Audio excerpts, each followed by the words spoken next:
হায় আল্লাহ, একটু আচার খাবো তাও শান্তি নেই।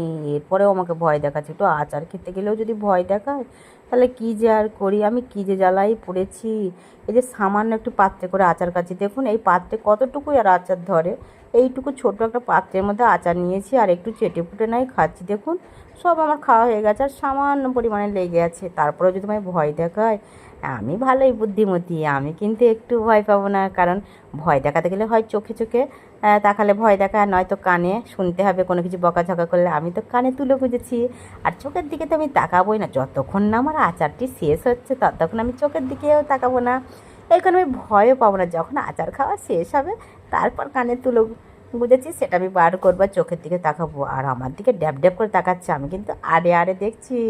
আমি তাকাবো না, ভয়ে খাবো না, আমি আচার খেতেই আছি, একটু নয় বেশি আচার খাই। দোষের কি বন্ধুরা? আপনারা কি আচার খান না আমার প্রিয় বন্ধুরা?